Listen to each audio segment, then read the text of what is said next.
Shalom Bapak Ibu. Apa kabar? Luar biasa. Luar biasa. Tadi itu anaknya Pendeta Kemal Sinaga di Cikupa, Tangerang. Namanya Deborah, anak nomor 1. Kelihatan masih muda banget, tapi sudah bekerja. Sekarang ambil studi S2 teologi, S1-nya umum. Ya, lagi belajar terus. Hari ini memimpin pujian. Kemarin khotbah ya, saya tidak dengar khotbahnya kemarin. Kita doakan anak muda supaya dipakai Tuhan. Amin. Amin. Amin. Ini adalah di sini, nantilah akan KKR juga. Amin. Loh, amin. Amin. Kalau Allah tidak mau, Bill yang maju KKR. Bill ya. Kalau Bill tidak mau, Bel Pasisan. Haleluya. Saudara dikasih dalam Tuhan, ada seorang suami di kantor, dia banyak problem, dia banyak masalah, dan dia pimpinan di perusahaan itu. Lalu anak buahnya memperhatikan pimpinannya, dia buka dompet, dia lihat foto istrinya di dompet. Orang-orang tanya, Pak, bapaknya banyak masalah, banyak persoalan. Kenapa bapak lihat foto istri bapak? Dia bilang, kamu kan setiap kali saya ada masalah di kantor atau dimanapun, saya selalu lihat foto istri saya di dompet. Saya pasti keluarkan. Saya pasti keluarkan dompet saya lihat foto istri saya. Penasaran itu anak-anak buahnya sekarang. Kenapa bapak lihat foto istri bapak kalau ada masalah? Karena kamu tahu enggak, masalah di kantor tidak seberat dengan masalah di rumah. Mari bangkit berdiri bersama-sama, kita ucapkan bersama-sama 2, 3. Saya dapat menjadi apa yang firman Tuhan katakan saya dapat jadi. Saya dapat lakukan apa yang firman Tuhan katakan saya dapat lakukan. Saya dapat memiliki apa yang firman Tuhan katakan saya dapat memiliki. Saya menyatakan, saya mempercayai dan saya menerimanya dalam nama Yesus. Aku percayakan firman-Mu, firman-Mu adalah kebenaran. Aku percayakan janji-janji firman-Mu, janji-janji firman-Mu akan digenapi dalam hidupku. Firman-Mu mengajar hari ini dan aku akan melakukannya. Amin. Mau diajar oleh firman Tuhan? Amin. Saudara mau melakukan firman Tuhan? Amin. Saudara percaya firman Tuhan adalah kebenaran? Amin. Maka janji-janji Allah akan digenapi dalam hidup saudara. Katakan amin. Kita tetap berdiri dan saya kembali mengajak saudara untuk memperhatikan tema kita. Membenci apa yang dibenci Tuhan. Ucapkan bersama-sama 2, 3. Membenci apa yang dibenci Tuhan. Kita baca Amsal 6 ayat yang ke-19.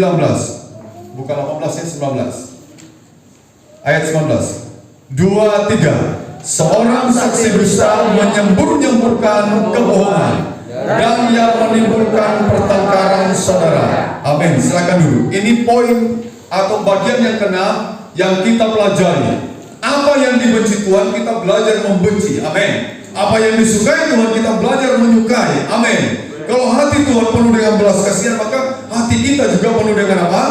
Belas kasihan. Kalau matanya selalu memandang tuayan yang sudah memuni, mari kita juga memandang tuayan yang sudah memuni. Dan kita siap dijadikan Tuhan sebagai pekerjanya memanen. Tapi kalau Tuhan melihat apa yang dia benci, maka saudara dan saya, kita juga belajar membenci apa yang dibenci oleh Tuhan. Bagian ke-6, seorang saksi dusta. Atau lihat dulu, ini artinya apa ya kalau kayak gini ya tangannya? Ini gimana? Saya lihat banyak kode-kode kayak gini. Apa itu artinya? BL. Ya pokoknya kita terjemahkan sendiri aja lah. Pasti ada maksudnya ya. Hah? Mungkin tidak seperti yang dia lakukan di depan orang ini. Ya toh? Tidak sepertinya begitu, enggak seperti apa yang dilakukan. Salaman tapi tangannya. Nah. Seorang saksi dusta itu menyembur-nyemburkan kebohongan, dan menimbulkan pertengkaran saudara. Ini bagian yang terakhir nanti, bagian yang ke-7. Nah saudara, bagian yang ke-6 ini kita akan belajar saksi dusta yang menyembur-nyemburkan kebohongan. Di pengadilan, saudara lihat ini ya, siapa ini? Dengan siapa? Ratna Sarumpait. Di pengadilan itu ngakunya dia apa, saudara dia? Ratna Sarumpait ini. Wajahnya itu bengkak-bengkak, ngakunya apa? Dihajar kan? Dipukul toh? Lebam mukanya, dan banyak orang menjadi apa? Prihatin atas peristiwa pemukulan ini. Padahal sesungguhnya apa yang terjadi? Dia baru saja operasi apa? Plastik. Jadi kalau udah tua banget, udah usah operasi plastik. Nanti wajahnya kayak gitu. Jadi bengkak-bengkak gitu. Ya alami aja lah. Ya, kalau tua ya wajar lah. Kita memang akan menjadi apa? Tua. Masa kepingin muda terus? Nanti anak muda iri loh. Bapak yang muda terus saya, orang tua ya. Jadi saudara wajar. Tapi saudara tahu dia membuat apa itu? Berita apa? Hoax. Dia menyembur-nyemburkan kebohongan. Di mana pemerintah ini? Biasa saudara cari-cari di situ ada Fadlison lah, ada banyak orang merasa iba prihatin seorang wanita katanya udah tua, udah rentang, dihajar babak belut. Padahal apa itu? Operasi plastik. Dalam Matius 5 ayat 37, firman Tuhan berkata begini, jika ya, hendaklah kamu katakan ya. Jika tidak, hendaklah kamu katakan apa? Tidak. Bersama. Apa yang lebih daripada itu berasal dari siapa? Dari si jahat. Apa yang lebih daripada itu berasal daripada si jahat. Jadi belajarlah berkata ya di atas ya, tidak di atas tidak. Jangan menyemburkan kebohongan. Ngomongnya ya, padahal hatinya apa? Tidak. Lalu dia sebarkan kebohongan. Bahaya Bapak Ibu. Saudara-saudara dikasih dalam Tuhan, kita mau belajar membenci apa yang dibenci Tuhan. Ya, sudah ini bagian yang ke-6.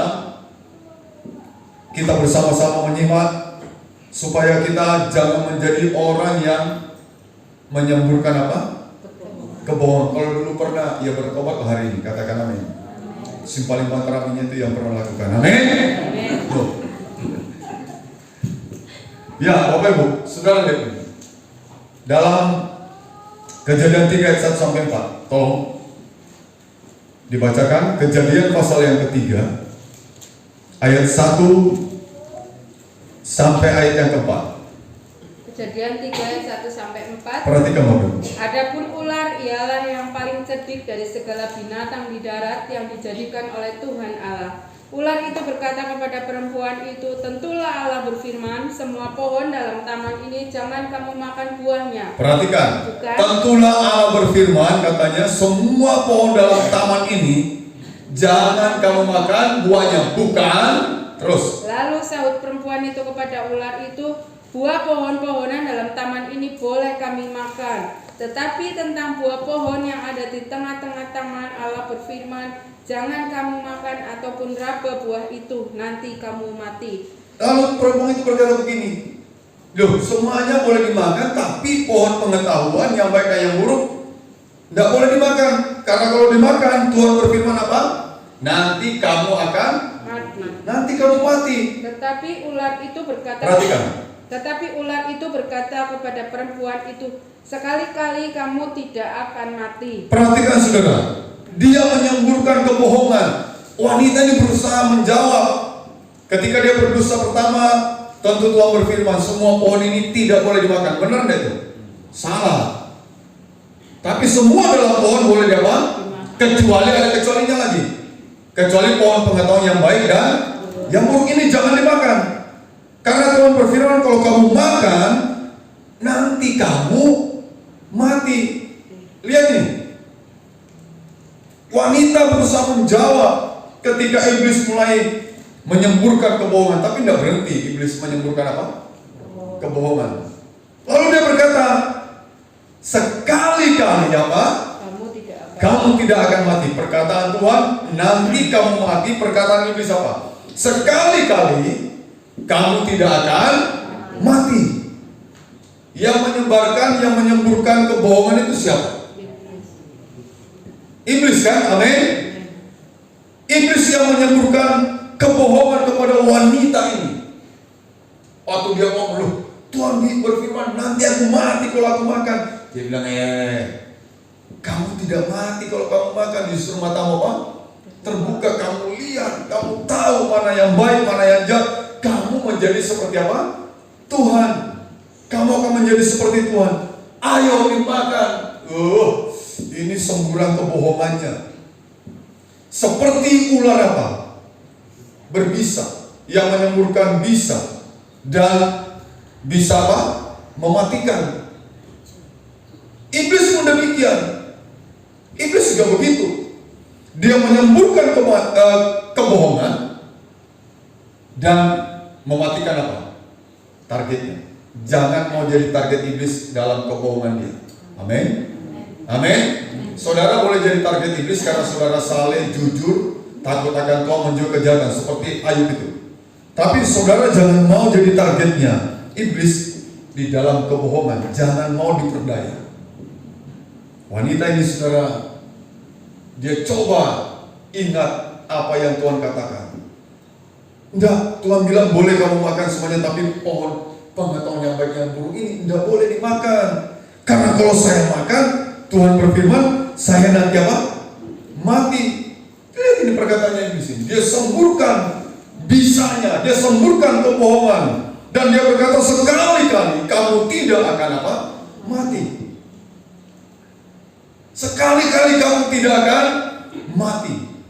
Wah, rasanya di dalam dilema seperti ini, dan ternyata iblis lebih kuat pengaruhnya. Ya, iblis lebih kuat pengaruhnya. Sehingga manusia ketika mendengar perkataan kamu sekali-kali tidak mati, akhirnya dia lihat bahwa itu memang menarik. Dia ambil, dia petik, dan dia apa? Dia makan, dia tawarkan suaminya. Panan. Suaminya mungkin gini juga. Ini kan buah yang dilarang ini. Ayo dimakan. Terus suaminya tanpa banyak cincong, tanpa banyak bertanya, dia ambil, dia juga apa? Makan. Dua-duanya makan ini. Kemungkinan juga suaminya kenapa mau makan? Karena dia lihat waktu Hawa makan buah itu, tidak mati tuh. Hawa tidak mati. Wah, dilomboni Tuhan. Wah, ayo makan aja. Ini loh gara-gara buah tuh ini keinginan. Bagaimana bisa memuaskan apa? Keinginan. Dan ketika dia makan, saudara, waduh, itu bahaya besar terjadi, ya. Saudara, kalau manusia jadi saksi dusta dan dia menyembur-nyemburkan kebohongan, dengarkan, maka iblislah yang menjadi bapamu. Lihat orang di sebelahmu dan ngomong, kamu anaknya siapa? Kamu anaknya siapa? Lihat orang di sebelahmu dan kamu anaknya siapa? Kalau kamu menyembur-nyemburkan kebohongan, maka kamu anaknya siapa? Anaknya siapa? Iblis. Ya, tolong baca Yohanes 8 ayat 44. Yohanes 8 ayat 44. Iblislah yang menjadi bapamu dan kamu ingin melakukan keinginan-keinginan bapamu. Ia adalah pembunuh manusia sejak semula dan tidak hidup dalam kebenaran, sebab di dalam dia tidak ada kebenaran. Di dalam dia tidak ada kebenaran. Apabila ia berkata dusta, ia berkata atas kehendaknya sendiri, sebab ia adalah pendusta dan bapa segala dusta. Lihat itu, dia adalah pendusta, bapa segala dusta.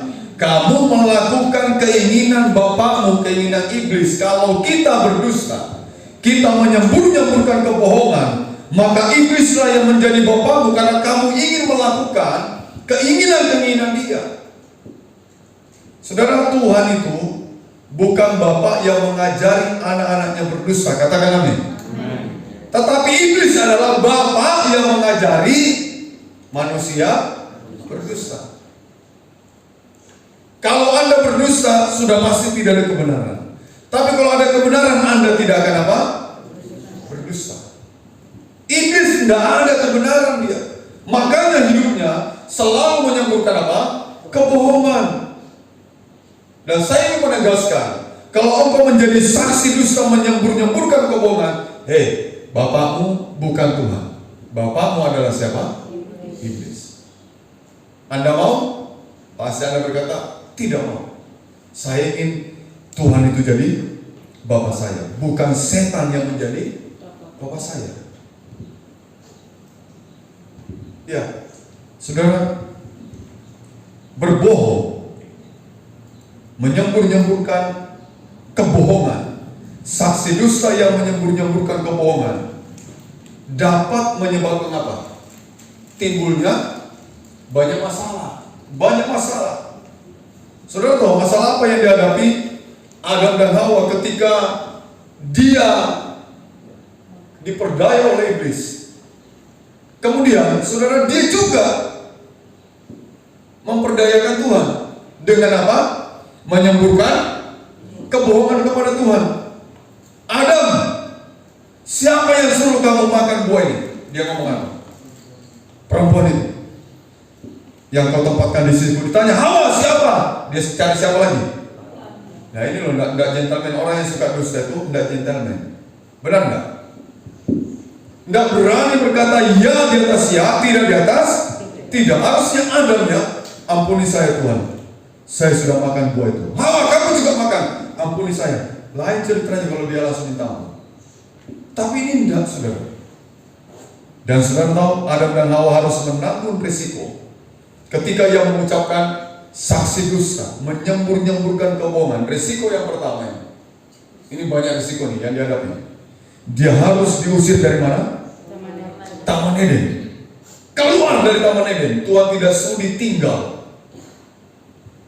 di tempat yang diberikan, tempat yang begitu bagus, layaknya surga di bumi. Tuhan tidak sudi ada pendusta di sana.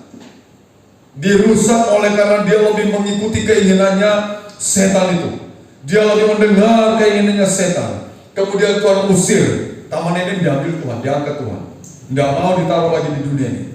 Nanti masuk lagi di dalam orang-orang yang tidak benar. Dan surga itu memang bukan tempatnya pendusta. Amin. Iya. Jadi saudara, Adam dan Hawa diusir keluar dari Taman Eden. Ini risiko. Jadi berbohong itu dapat menyebabkan timbulnya banyak masalah dalam kehidupan. Zona nyaman, yang benar-benar nyaman, tidak ada zona nyaman senyaman Taman Eden. Tidak ada di dunia ini. Ini benar-benar zona yang sangat nyaman, benar-benar nyaman, benar-benar. Dia bisa berinteraksi dengan semua binatang yang sekarang ini binatang jadi binatang buas. Bagi Adam dan Hawa bukan masalah bagi dia pada waktu itu. Dan tapi ketika dia jatuh di dalam dosa, maka dia disuruh keluar dari Taman Eden. Apalagi Bapak Ibu, susah payahmu mencari apa? Rezeki. Susah payahmu mencari rezeki. Kamu akan bersusah payah cari rezeki. Jadi dulu mungkin ada di Taman Eden tidak perlu susah payah mencari apa? Rezekinya. Dan dikatakan susah payahmu waktu apa? Melahirkan.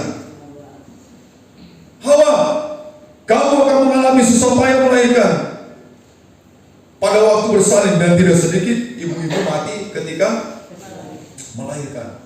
Ada yang pendarahan dan macam-macam. Terus Tuhan bilang gini, tetapi engkau tetap akan apa? Diraih kepada suamimu. Artinya tidak kapok, walaupun dia ngerti susah payah melahirkan, berjuang, yang mempertaruhkan nyawa. Seorang ibu ketika dia akan melahirkan, dia sepertinya mempertaruhkan nyawanya, Bapak Ibu. Apalagi kalau anak itu di dalam kandungan gede nih, 5,5 kilo. Gimana mengeluarkannya tuh? Oh, gede banget. Atau ada lagi kembar 10. Wah, saya lihat, loh, Ibu dia enggak ada. Oh, Monik lagi, istrinya Pak Setiawan itu.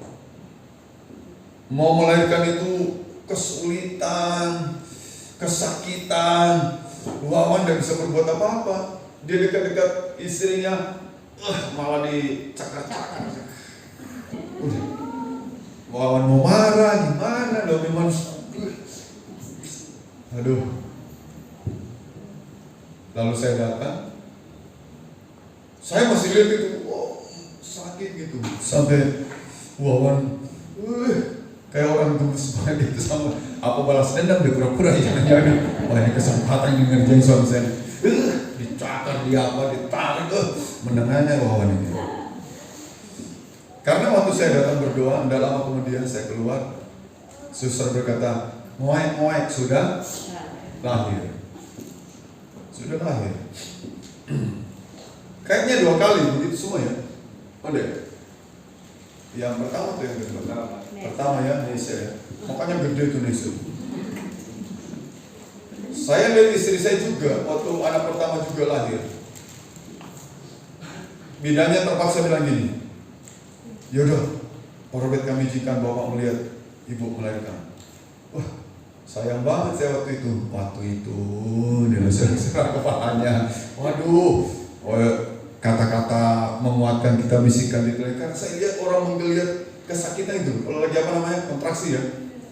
Wah, sakit. Dan itu Alkitab berkata, susah payamu waktu kamu akan apa? Mereka kamu lagi sakit. Tapi begitu keluar bayi itu sakitnya dilupakan, saudara.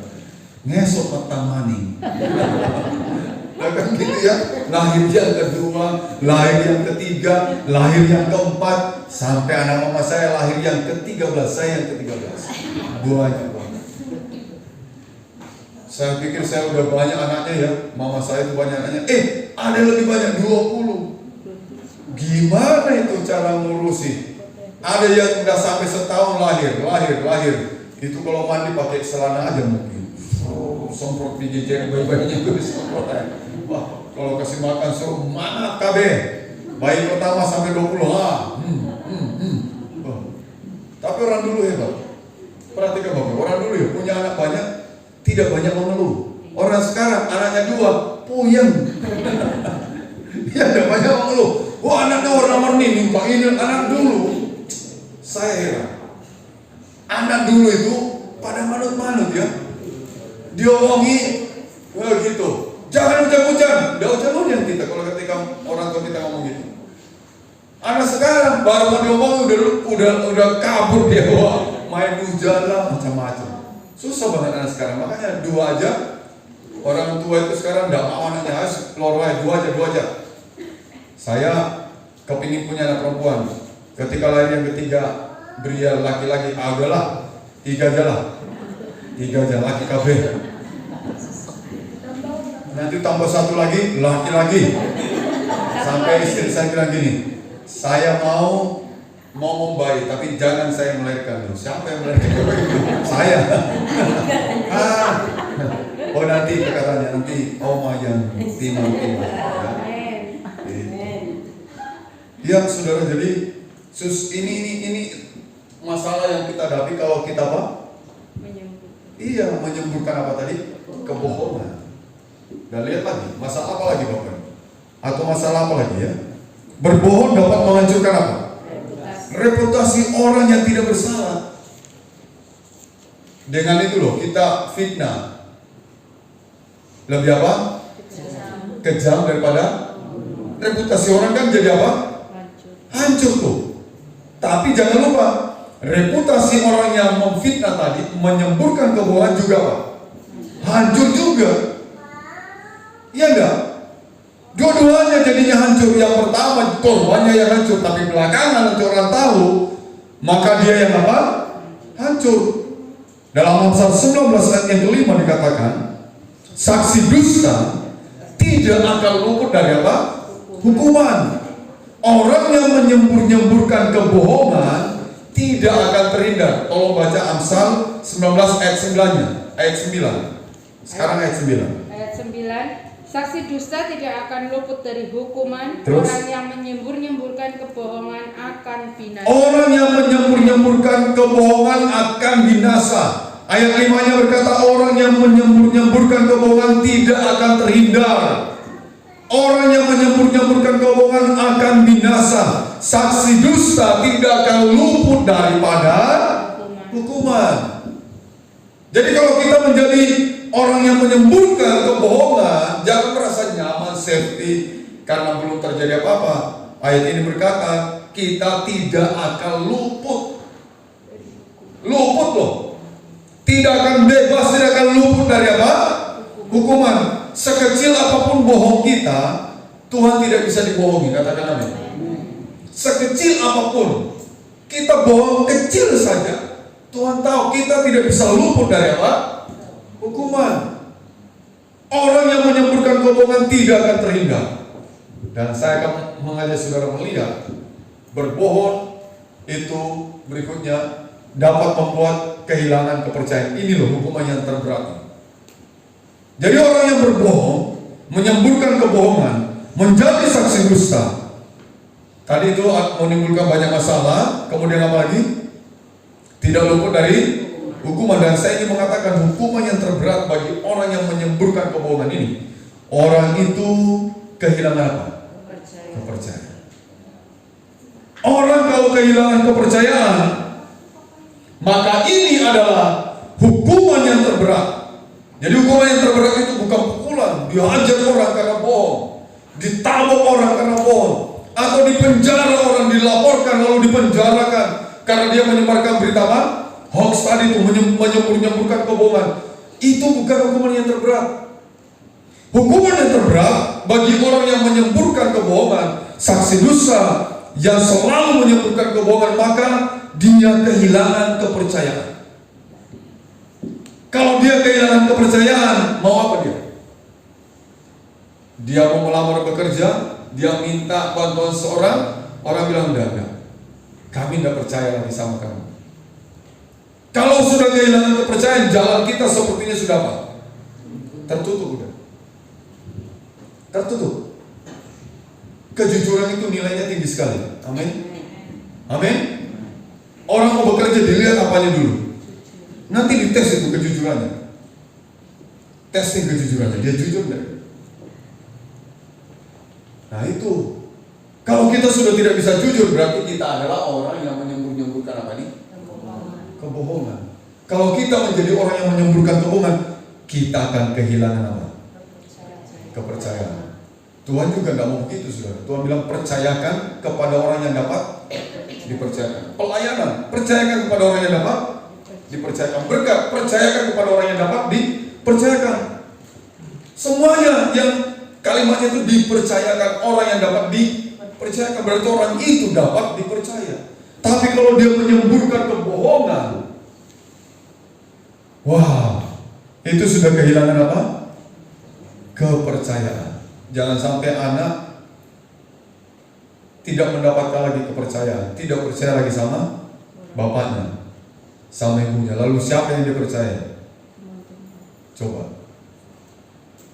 Siapa yang dipercaya? Hati-hati. Dia kalau tidak dapat figur untuk dia percayai, nanti setan datang. Nah, bapakmu kan? Nah, makanya kamu tuh, wah ini bahaya. Bahaya. Jadi saudara, ayo jadi orang tua, jadi figur di rumah tangga kita, orang yang dapat dipercaya. Jangan semburkan ini loh, itu bisa yang mematikan. Seperti ular tadi, jangan semburkan kebohongan. Sekali saudara menyemburkan kebohongan, apalagi kita anggap biasa, oh nanti benar-benar kita terbiasa menyemburkan apa? Kita pernah berbohong, betul. Tapi jangan semburkan ini. Itu seperti bisa ular itu yang dia semburkan. Untuk apa itu ular menyemburkan misalnya? Mematikan lawannya. Sama Bapak Ibu, kita menyemburkan kebohongan supaya orang hancur kan? Benar enggak? Dan kalau kita kehilangan kepercayaan, maka siapa yang mau mempercayai kita lagi?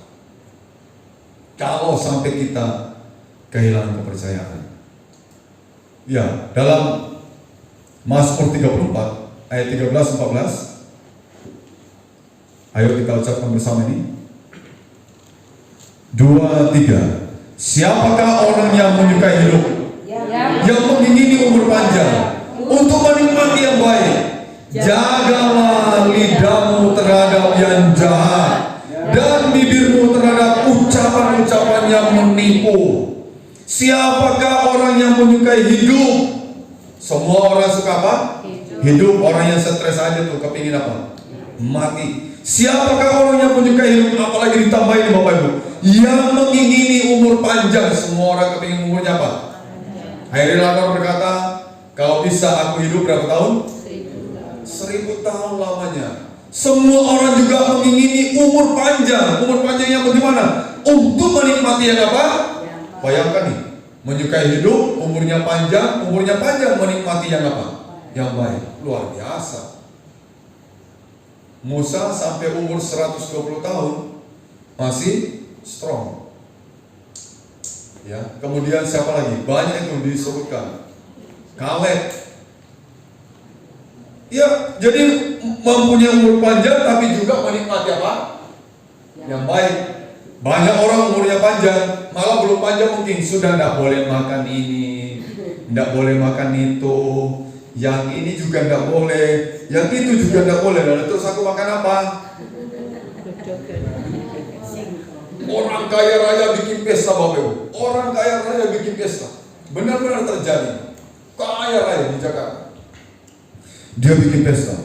Dia kasih makanan terenak mungkin. Semua hidangan yang enak-enak. Berapa macam minum disajikan. Tamu-tamunya makan dengan lahap. Yang punya pesta. Yang orang kaya ini makannya apa? Singkong godok. Orang datang lupa, kok tidak makan? Ini makanan saya. Harganya singkong berapa? Kalau Anda beli 1 juta dapat berapa? Satu. Kalau Anda beli kambing 1 juta cukup?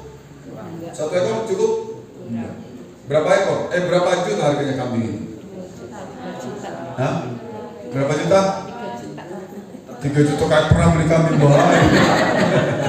Kayak jawab aja, ditanya jawab. Pernah beli kambing enggak? Hah? Nah, ini menyemburkan kebohongan itu loh. 3 juta loh. Saya tanya pernah beli kambing enggak? Belum pernah, ya jangan jawab. Pernah dengar dari orang enggak? Juga enggak, ya jangan jawab. Jadi aku jawab apa itu namanya menyemburkan kebohongan. Yang jual kambing bilang ini ngawur. Saya kambingnya itu 6 juta kok. 1 juta, 3 juta. Kambing apa itu? Nah ya makanya jangan menyemburkan kebohongan. Lo enggak tahu loh, lo enggak pernah beli, enggak pernah dengar harganya kambing berapa. Itu jawab 3 juta. Itu bapaknya di Novi di belakang, angkat tangan mantap. 3 juta. Pernah beli kambing Pak? Dari mana itu 3 juta? Coba. Dari mana angka itu muncul? Nah? Apa? Tukang kambing. Oh itu tukang kambing. Rupanya bapaknya Novi itu tukang kambing. Ya, jadi saudara, bayangkan ada orang ya umurnya panjang tapi tidak menikmati yang baik. Ayo kita bilang ini, Tuhan, aku mau umur panjang dan menikmati yang baik. Katakan 2, 3. Katakan yang baik-baik aja, amin. Loh, terjadi dalam hidupmu. Katakan amin. Tuhan, aku mau umur panjang dan menikmati yang baik. 2, 3. Amin. Hebat itu saudara. Pendirinya GBT, Pendeta Dr. Gerson Sutoko yang mendirikan GBT, sampai umur 102 tahun bisa melayani. Hebat tidak? Waktu dia terbaring di rumah sakit, kalau ada orang datang, dia bangun, dia bacakan ayat Alkitab. Bayangkan tuh, dikotbah sisa. Ini orang sakit yang mengkhotbah orang yang besok. Anaknya pun datang, dia bangun, dia buka Alkitab dan bacakan Alkitab. Dia nulis. Ini loh umur panjang, menikmati yang baik. Pantangan makanan tidak ada, semua dia makan. Coba. Daunan dia makan semua. Belum saya ngomong kan. Semua yang di dalam laut dia makan, kecuali kapal selam. Semua yang terbang di udara dia makan. kecuali pesawat. Semua yang berkeliaran di dalam dia makan kecuali apa? Hah? Mobil truk, truk gandeng lagi. Tidak ada pantangannya Bapak Ibu. Orang takut makan kaki babi dia makan. Sampai anaknya berkata begini, anaknya, saya kalah loh sama papa. Papa hebat banget ya. Loh, luar biasa. Beliau dipanggil Tuhan, luar biasa. Alkitabnya nempel, orang datang di khotbah, enak ini benar-benar umur panjang, menikmati yang apa? Yang baik. Bagaimana tidak, bayangkan lagi duduk di mall, makan ada orang lewat, dipanggil mampir orang itu. Akong katanya, dia keluarin cincinnya, kasih buat Akong. Enak nggak menikmati yang baik? Iya, orang belikan mobil Alfa. Udah tua dibelikan mobil Alfa. Luar biasa kan? Jemaatnya hebat. Dia umurnya panjang, menikmati yang baik. Tapi dia bilang ini, jagalah, ayat ini berkata apa? Jagalah lidahmu terhadap yang jahat. Yang keluar di mulut dia itu kebenaran, dia nggak mau mengucapkan yang apa?